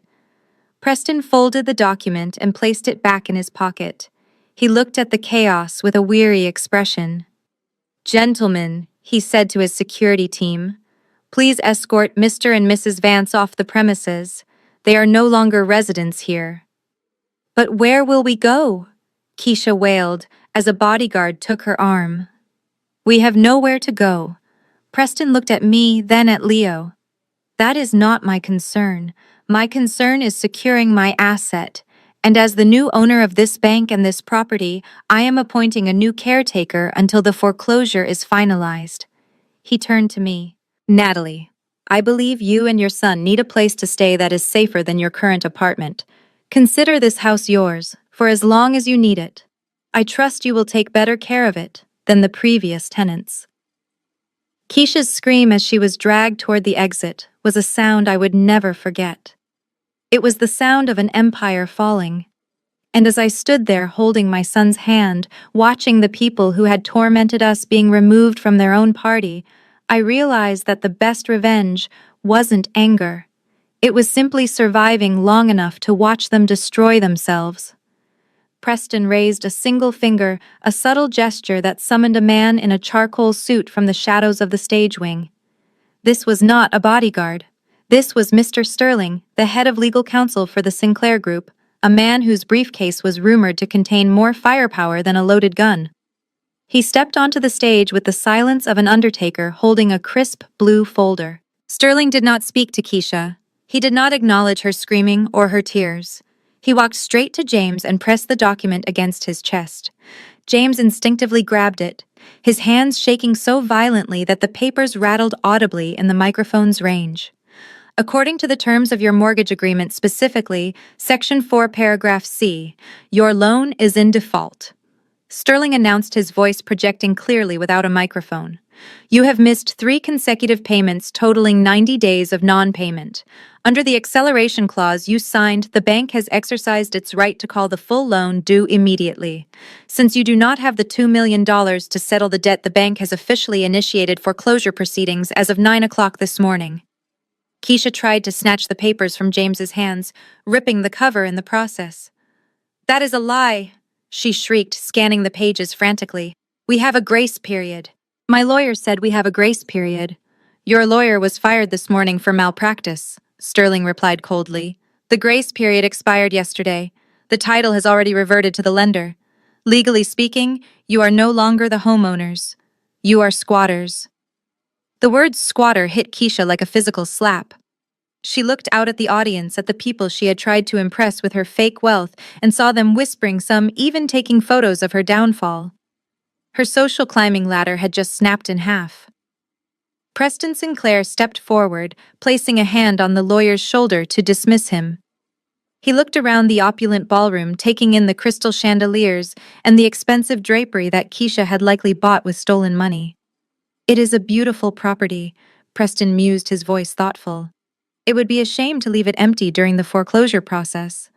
A house this size requires life. It requires a family that understands the value of home, not just the price of real estate. He turned his gaze toward the corner of the room, to where I was standing with Leo. He looked at my son, who was still clutching the tattered teddy bear, the only thing he had dared to bring into this house. Since I am now the chairman of the holding company that owns this deed, I have the executive privilege to appoint a caretaker, Preston announced, his voice booming with authority. I have decided to grant full rights of usage and residence to the only person in this room who has shown true nobility tonight. He pointed a steady hand at my son. Effective immediately, this estate is the new residence of my grandson Leo Sinclair and his mother. They will live here for as long as they wish, free of charge, as part of their rightful inheritance. The room erupted, not with applause but with the chaotic noise of 100 conversations starting at once. My parents looked as if they had been turned to stone. They had spent years trying to kick me out of their lives, and in a single sentence, Preston had just given me the keys to their kingdom. Keisha let out a sound that was half sob, half scream, realizing that the bastard she had mocked was now the landlord of the roof over her head. As the security guards guided a screaming Keisha toward the exit, the social dynamic in the ballroom shifted instantly from shock to a chaotic frenzy. It was the modern era of justice, which meant nothing was real until it was trending online. I watched as dozens of smartphones rose into the air like a sea of glowing fireflies. The same socialites who had been begging for a selfie with Keisha only an hour ago were now live-streaming her downfall to thousands of followers. I could hear snippets of their commentary rising above the din. They were calling it the scam of the century and tagging the FBI. The hashtags were being written in real time. Keisha tried to shield her face with her clutch, but it was useless. The flashes of professional cameras mixed with the steady lights of mobile phones, creating a strobe effect that highlighted every tear and every smudge of mascara on her face. Her humiliation was being documented in high definition. She had spent her entire life curating a perfect image of wealth, and tonight that image was being dismantled pixel by pixel. But while Keisha was facing the court of public opinion, James was facing a much more tangible threat: the investors. The moment the words foreclosure and embezzlement had left Preston Sinclair's lips, the mood among the business partners in the room had turned murderous. These were not people who took kindly to losing money. They were sharks, and they had just realized they were swimming with a bleeding seal. A heavy-set man in a gray suit, who I recognized as a local venture capitalist, lunged forward and grabbed James by the lapels of his tuxedo. The expensive fabric bunched up in his fist. "Where is my money, James?" the man roared, his face turning purple with rage. "I wired you $250,000 last Tuesday for the groundbreaking phase. You told me that money was sitting in an escrow account." James held up his hands in a pathetic surrender gesture, his eyes darting around for an escape route that did not exist. "Mr. Henderson." Please let go. He stammered, sweat dripping down his nose. It is a simple liquidity issue. The funds are just temporarily frozen due to the bank transfer. I can explain everything if you just give me a moment. There is nothing to explain, another woman shouted, pushing her way to the front. She was wearing a diamond necklace that probably cost more than James's car. You told us the Green Horizon project was fully insured. You showed us documents. Were those forged too? I want my buy-in back right now. I want a check tonight, or I am calling the district attorney. The circle around James tightened. More voices joined the chorus, demanding refunds, threatening lawsuits, and screaming about betrayal. James looked at my parents for help, but my father had slumped into his chair, clutching his chest, staring blankly at the tablecloth. My mother was frantically trying to call someone, presumably a lawyer, but her hands were shaking so badly she kept dropping her phone.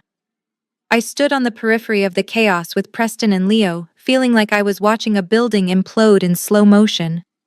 The polite veneer of high society had completely evaporated. This was no longer a gala.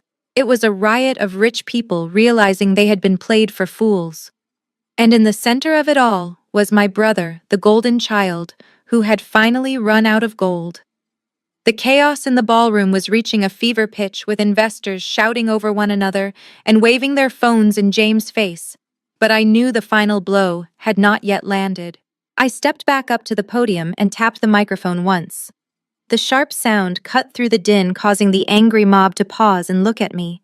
I held up a single manila envelope that I had been keeping in my purse all evening. You are all worried about your civil lawsuits, I said, my voice calm and amplified across the room. You are worried about getting your deposits back. But if I were you, James, I would be much more worried about your liberty. Because embezzlement is a crime against individuals, but tax evasion is a crime against the United States government. James stopped struggling against the investor holding his lapels. He stared at the envelope in my hand with the eyes of a deer in headlights. What did you do? He whispered, his voice trembling. I did what any responsible citizen would do when they find evidence of a felony, I replied. At 9 o'clock this morning, exactly 5 minutes after I confirmed the fraudulent transfers in your ledger, I sent a priority encrypted file to the Criminal Investigation Division of the Internal Revenue Service. Keisha stopped screaming. She looked at me, and for the first time she seemed to understand the true scope of her destruction. She had thought this was a family feud. She had thought she could bully her way out of it. She did not realize she was playing chess with a grandmaster. I continued, my voice steady. The file contains 5 years of forged tax returns, undisclosed offshore accounts, and evidence of money laundering through the Green Horizon project. I also included the invoices for the personal renovation of this house using pre-tax corporate funds. The IRS does not take kindly to people buying chandeliers with money that belongs to the Treasury. A heavy silence fell over the room. In the world of the wealthy, there is no acronym more terrifying than the IRS. You can settle with banks, you can pay off lawsuits, but you cannot buy your way out of federal tax fraud. James slumped against the wall, his legs finally giving out. You sent them everything, he asked, his voice barely audible. Everything, I confirmed. Every receipt, every email, every fake invoice. And then, as if on cue, the sound began. At first it was just a faint wail in the distance, barely audible over the wind outside. But then it grew louder and louder. The unmistakable piercing shriek of sirens cutting through the night air. It was not just one car. It sounded like a cavalcade. The guests turned toward the large bay windows. Blue and red lights began to flash against the glass, illuminating the terrified faces of my brother and his wife. The party was officially over. The authorities had arrived not to break up a fight, but to dismantle a criminal enterprise. I looked at Keisha, who was now trembling uncontrollably, and I felt a sense of finality. She had spent years trying to look like a queen. Now she was about to learn that in prison everyone wears the same color. The flashing blue and red lights pulsating against the ballroom windows were merely the overture. The main event began when the double doors were kicked open, not by a butler, but by a squad of federal agents wearing navy blue windbreakers emblazoned with the letters IRSCID. They did not wait for an invitation. They moved with the efficient, terrifying speed of a wolf pack closing in on a kill. The music had long stopped, but the sound of heavy tactical boots hitting the marble floor created a new ominous rhythm. The guests who had spent the evening sipping champagne and gossiping scattered like pigeons. They pressed themselves against the silk-covered walls, desperate to distance themselves from the contagious stench of criminal activity. Keisha stood frozen near the stage, her chest heaving. She looked at the approaching agents, then at James, then at the exit. There was nowhere to run. The lead agent, a tall woman with a face like granite, marched straight up to her. "Keisha Vance," she announced, her voice cutting through the room without the need for a microphone. "You are under arrest for federal wire fraud, aggravated identity theft, and tax evasion. Put your hands behind your back." "No!" Keisha screeched, backing away until she hit the edge of the stage. "You cannot touch me. Do you know who I am? This is a mistake. My husband did it. It was all him. I am the victim." She flailed her arms wildly, her fingernails clawing at the air. When the agent reached out to secure her wrist, Keisha snapped. She struck out, slapping the agent's hand away in a fit of hysterical rage. It was the final, fatal error of her social career. Assaulting a federal officer turned a polite arrest into a physical takedown. Two agents moved in simultaneously. They grabbed Keisha's arms, spinning her around with forceful precision. She screamed a raw, guttural sound that echoed off the vaulted ceiling. She thrashed violently, twisting her body in a desperate attempt to break free. "Let go of me! You are ruining my dress! I will sue you! I will sue everyone!" In the violence of the struggle, Keisha jerked her head back, her expensive heels slipping on the polished floor. The sudden motion dislodged the elaborate waist-length blonde wig she had been wearing to hide her thinning, stress-ravaged hair. It slid sideways, then tumbled off completely, landing on the floor like a dead animal. The room fell into a horrified silence. Without the wig, the illusion of the glamorous, untouchable matriarch shattered instantly. Underneath her natural hair was matted and sparse, revealing the gray roots she had been too cheap to dye. Her face, now streaked with running mascara and sweat, looked hollow and aged. The contouring makeup meant to sharpen her features now looked like war paint on a clown. She stood there handcuffed and panting, stripped of her crown. She tried to shake her hair out of her eyes, but she only succeeded in looking more deranged. The confident, cruel woman who had mocked my son's appearance just an hour ago was gone. In her place was a trembling, pathetic figure exposed in the harsh light of the chandeliers. "James?" She whimpered, looking at her husband who was being cuffed by another agent a few feet away. "James, tell them I am a lady." James did not look at her. He was staring at the floor, defeated. The agent pushed Keisha forward. She stumbled, her eyes locking with mine for a brief second. There was no hatred left in them, only a vast, bottomless fear. The police began to march her toward the door, past the investors she had defrauded, past the family she had betrayed, and past the wig lying lonely and forgotten on the dance floor. The procession toward the exit was a parade of broken pride. James walked with his head bowed, the metal cuffs digging into his wrists, his tuxedo jacket bunched awkwardly around his shoulders. He looked like a man walking to his own execution, drained of all the arrogance that had fueled him for the last decade. Beside him, Keisha was still fighting, twisting her body against the grip of the federal agents, her eyes darting wildly around the room, looking for a lifeline. She realized that tears and fainting spells were not working. The agents were stone-faced, immune to her theatrics. She realized that the fraud charges carried a mandatory prison sentence, and in that moment of terrified clarity, the last shred of loyalty she possessed evaporated. She looked at James, the man who had embezzled millions to buy her affection, and she decided to use him as a stepping stone one last time. "It was him," Keisha screamed, her voice cracking with desperation. She planted her feet, forcing the agents to drag her. "I want to go on the record right now. I want a plea deal." It was all James. James lifted his head slowly, blinking as if he had been slapped. He looked at his wife, confusion clouding his tear-filled eyes. "Keisha, what are you doing?" he whispered hoarsely. "Don't you look at me like that, you criminal," Keisha spat. turning her face away from him in disgust. She looked pleadingly at the lead agent. I was a victim of coercive control. He forced me to sign those papers. He told me he would hurt me if I didn't spend the money. I didn't want the cars. I didn't want the clothes. He made me do it to keep up appearances. The lie was so blatant, so monstrous, that a collective gasp went through the remaining guests. Everyone in that room knew the truth. They had watched Keisha demand the best tables, the most expensive wines, the loudest jewelry. They knew she was the driving force behind their lavish lifestyle. James stopped walking. He stood frozen in the center of the aisle, ignoring the agent tugging at his arm. He stared at the woman he had destroyed his life for. He remembered the nights he stayed awake sweating over the ledgers, trying to hide the money she had spent. He remembered forging his father's signature because Keisha said she needed a vacation to Saint-Tropez to feel happy.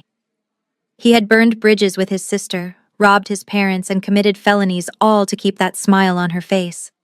And now, when the bill had finally come due, she was pointing a finger at him and calling him a monster. I did it for you, James said, his voice barely a whisper, broken and hollow. I gave you everything you asked for. I stole for you, Keisha. You are a liar. Keisha shrieked, her face twisted into an ugly mask of self-preservation. Get him away from me. I don't know him. He is sick. The realization hit James like a physical blow to the gut. His knees buckled. He didn't fall because of the agent holding him, but his spirit collapsed completely. He let out a sob that was not of fear, but of pure agonizing heartbreak. He realized he had worshipped a parasite. He had thrown away a loving sister and a loyal family for a woman who would sell him to the wolves to save her own skin for 5 minutes. The agents pushed Keisha through the double doors, her screams about being a victim fading into the night air. James remained for a second longer. He looked toward the corner of the room where our parents stood. My father had turned his back, unable to watch. My mother was weeping into Preston Sinclair's shoulder. They had lost a son long before the handcuffs went on. James lowered his head again, the fight draining out of him, and allowed himself to be led into the darkness completely and utterly alone. The wail of the sirens faded into the distance, leaving behind a silence that was heavy and suffocating. The ballroom was half empty now. The fair-weather friends and sycophantic investors had fled the moment the handcuffs clicked shut, desperate to distance themselves from the scandal. The only people left were the staff cleaning up the shattered glass, Preston Sinclair standing like a sentinel, and my parents who looked like 2 statues crumbling into dust. My mother was the first to move. She wiped her eyes with a trembling hand, smearing her mascara across her cheeks. She looked at the empty doorway where her beloved son had just been dragged out. Then she turned her gaze to me. I saw the calculation happen in real time. She looked at Leo holding the billionaire's hand. She looked at the deed to the house in Preston's pocket. And suddenly, her posture changed. The disdain she had worn all evening vanished, replaced by a mask of desperate maternal affection. Natalie, my mother sobbed, taking a hesitant step forward. Oh, my poor baby. I am so sorry. We had no idea. We were blinded. James and that awful woman, they tricked us. My father joined her, his face pale and sweaty. He nodded vigorously, his hands clasping together as if in prayer. Yes, your mother is right. We were victims too, Natalie. We did not know he was stealing. If we had known, we would have stopped him. You have to believe us. We are family. We love you. I watched them approach me the same way I would watch a pair of strangers. I felt nothing. The anger that had fueled me earlier had burned itself out, leaving only a cold clarity. I took a step back, placing a protective hand on Leo's shoulder. Stop right there, I said, my voice flat. Do not come any closer. Natalie. Please, my mother pleaded, reaching out a hand. We made mistakes, but we can fix this. We are your parents. We love you. I looked her dead in the eye. You love me, I repeated slowly. That is interesting because 2 hours ago you told me to sit by the trash. 2 hours ago you watched my son cry and did nothing. You did not love me when I was a struggling widow. You did not love me when I was begging for help with medical bills. I glanced at Preston, who was watching the interaction with a dark expression. "You do not love me, Mother," I said, my voice hardening. "You love the proximity to power. You see Mr. Sinclair standing here, you see the tide turning, and you are trying to switch boats before you drown. It is not love, it is survival instinct. And frankly, it is pathetic." My father swallowed hard, wiping sweat from his forehead. "Natalie, be reasonable," he stammered. "The company is in ruins. James has left us with millions in debt. The investors will sue us for everything we have. We will lose our home. We will be destitute." He looked at me with pleading eyes. "You can help us. You have the skills.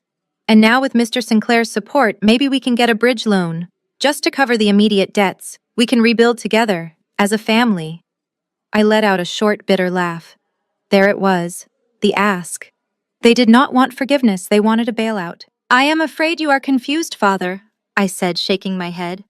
"I am a forensic accountant. I analyze risk. And you two are the worst investment I have ever seen. You spent 30 years investing everything into James and treating me like a liability. Now the market has crashed." I turned my back on them, taking Leo's hand firmly in mine.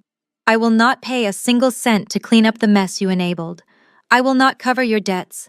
I will not save your reputation. You bet on the wrong child. Now you have to live with the returns. The bank will take your house just like they took James's. I suggest you start packing.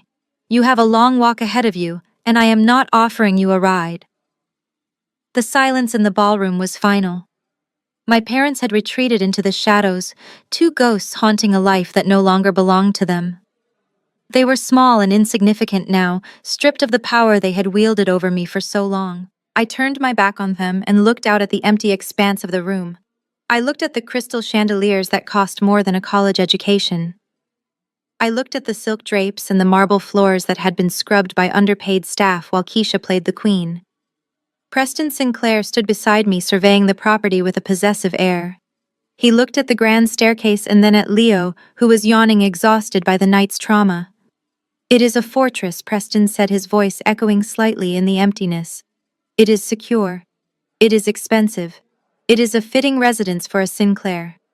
I will have my team come in tomorrow to clear out the previous tenants' belongings. You can redecorate. You can burn the furniture if you like.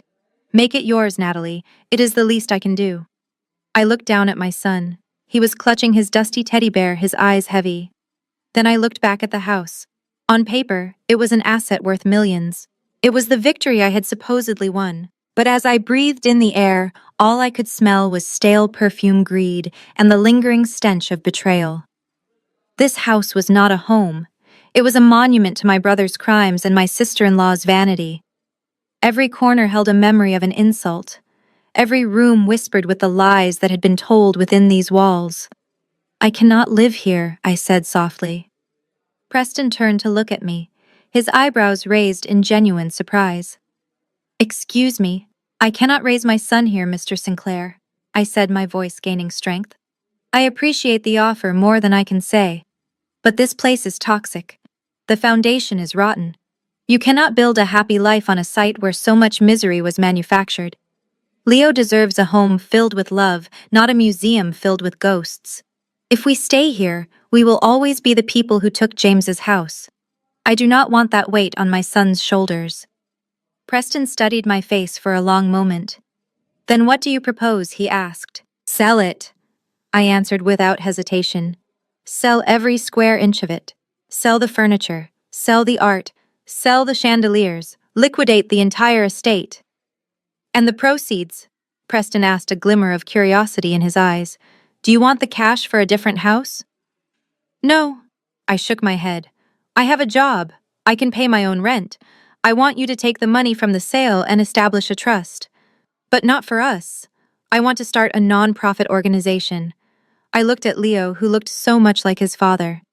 "Call it the Liam Sinclair Foundation," I said, feeling tears prick my eyes. My husband loved music, but he hated the industry.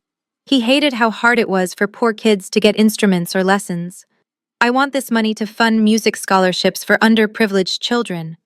I want to turn this house of greed into something that actually brings beauty into the world.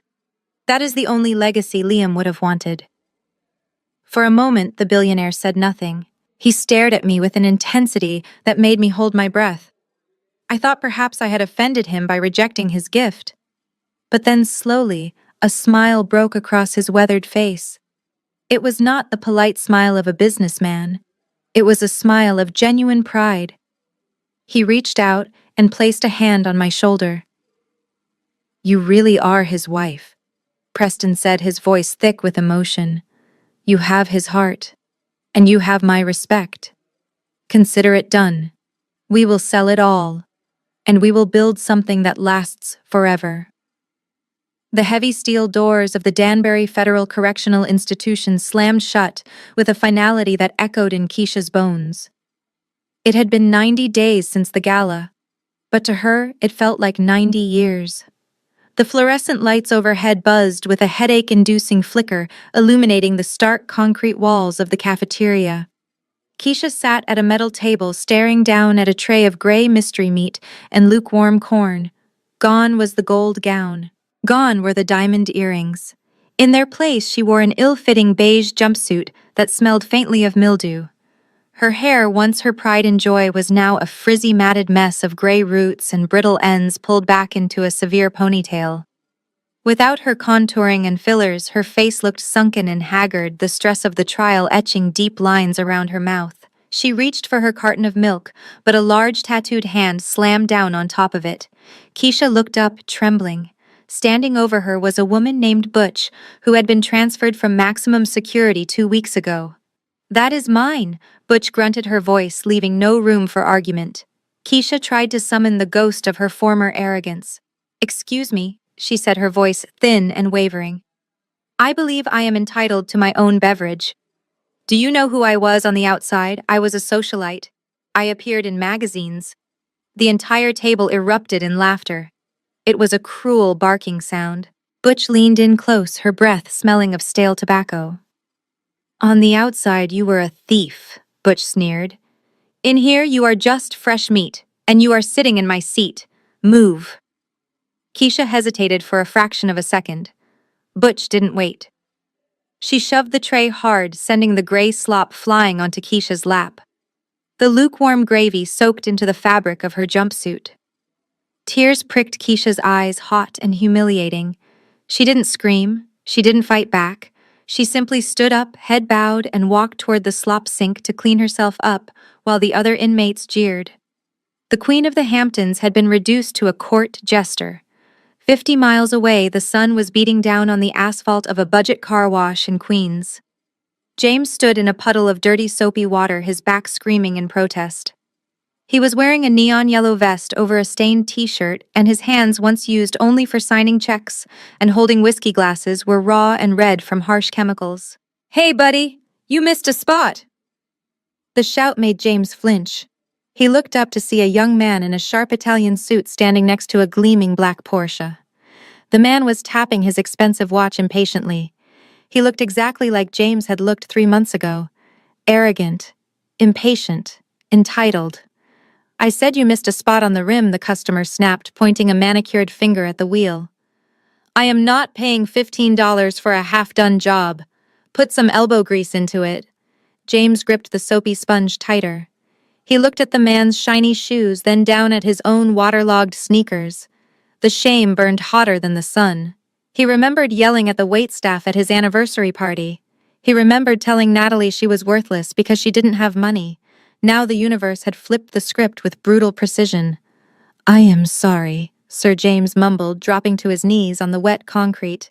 "I will fix it right away." He scrubbed the tire, the dirty water splashing onto his face.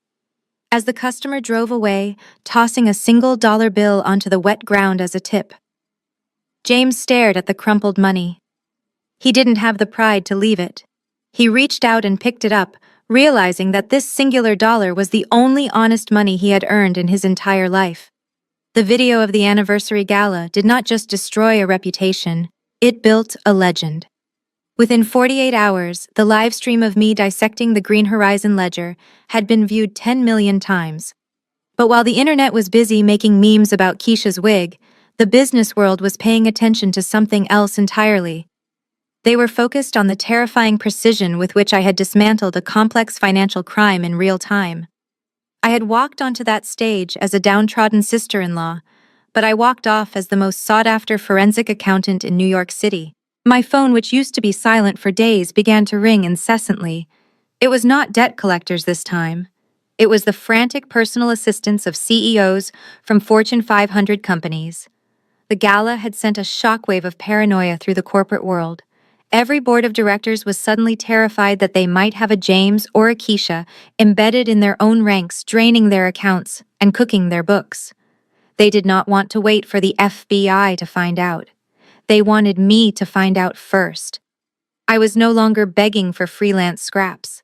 I was turning down contracts worth 6 figures because I simply did not have the time. I was hired by a major pharmaceutical company to audit a suspicious supply chain in Europe.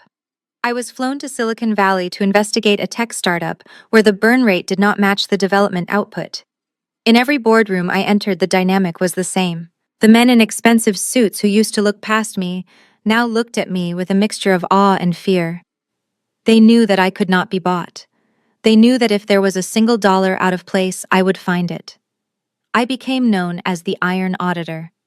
It was a nickname given to me by the Wall Street Journal in a feature article that described my rise from a struggling widow to a corporate cleaner.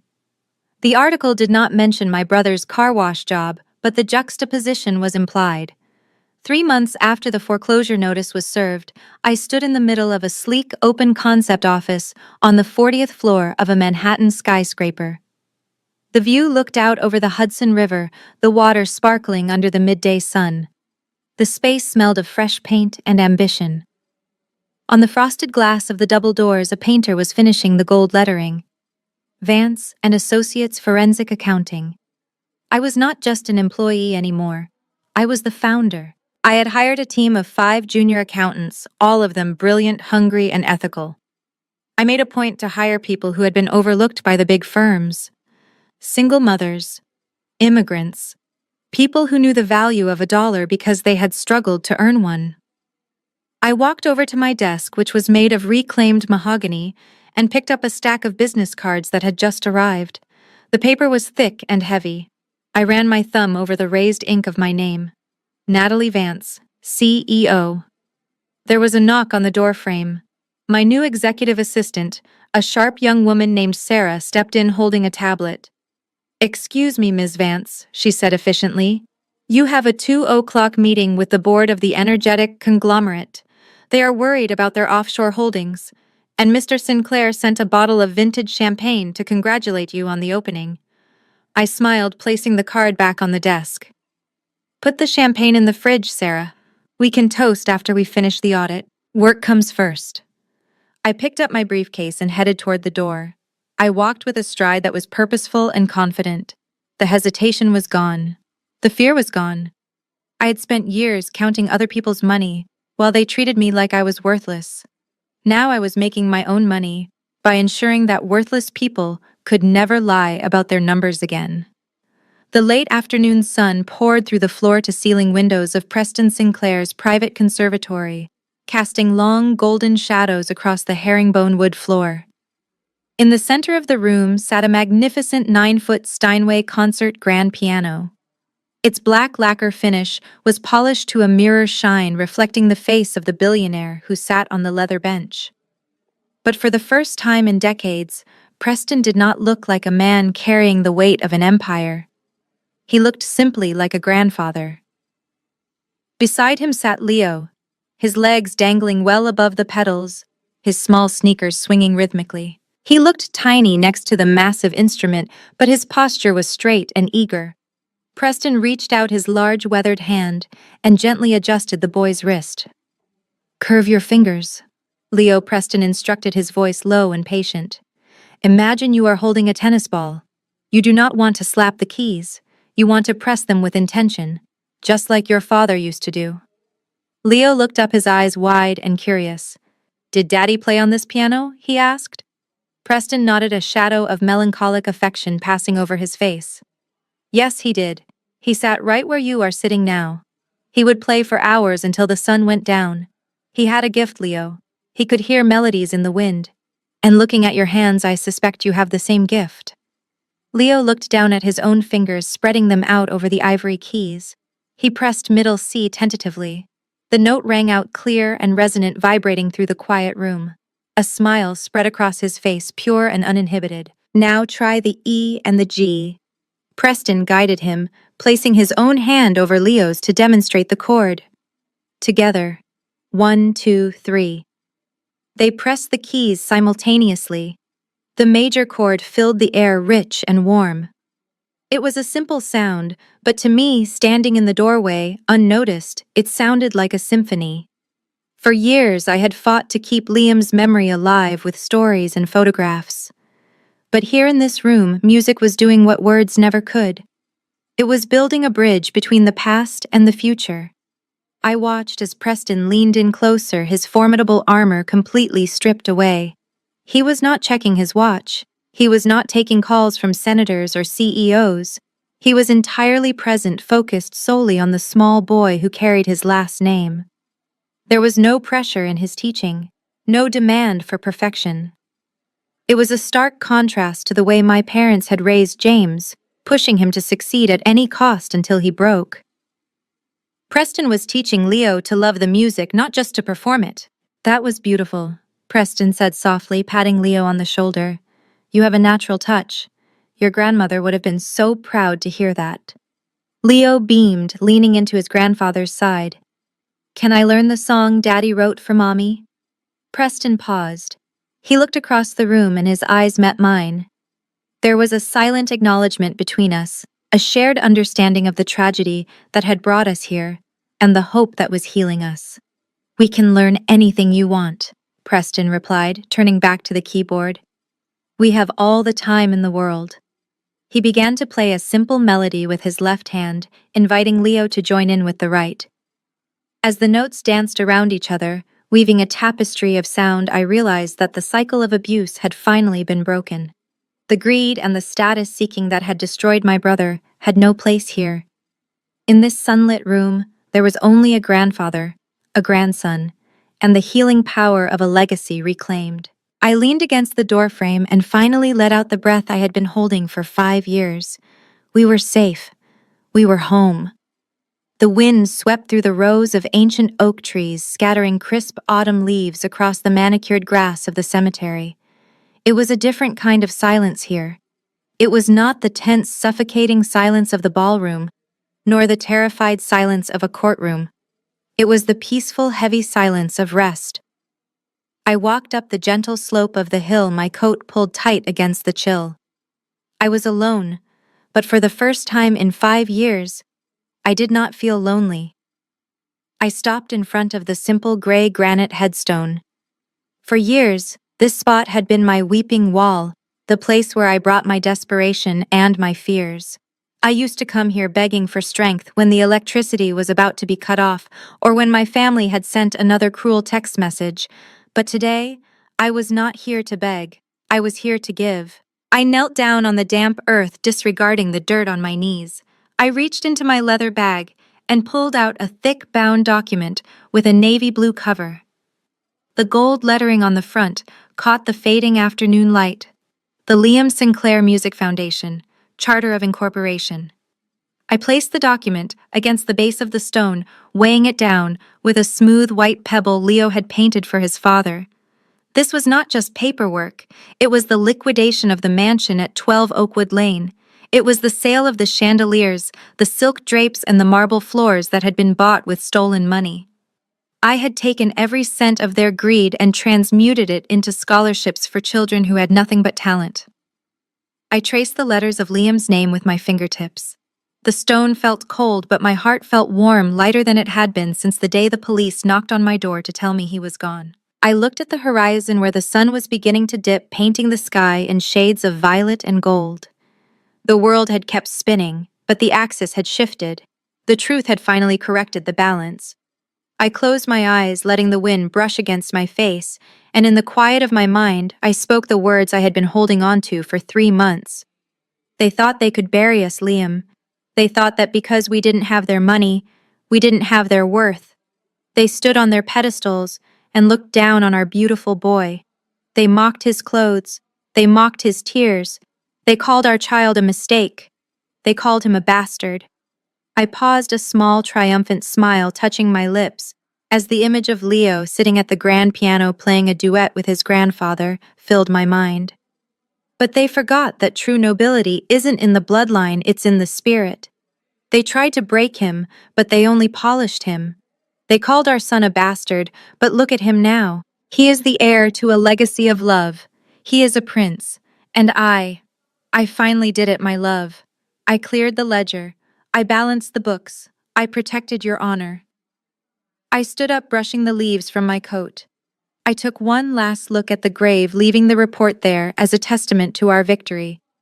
I turned and walked back down the hill toward the waiting black car. In the back seat, I could see Leo waving at me, his face pressed against the glass. I waved back. The account was closed, the debt was paid, and the future was ours. The saga of the Vance family serves as a powerful reminder that while arrogance may win the moment, integrity invariably wins the war.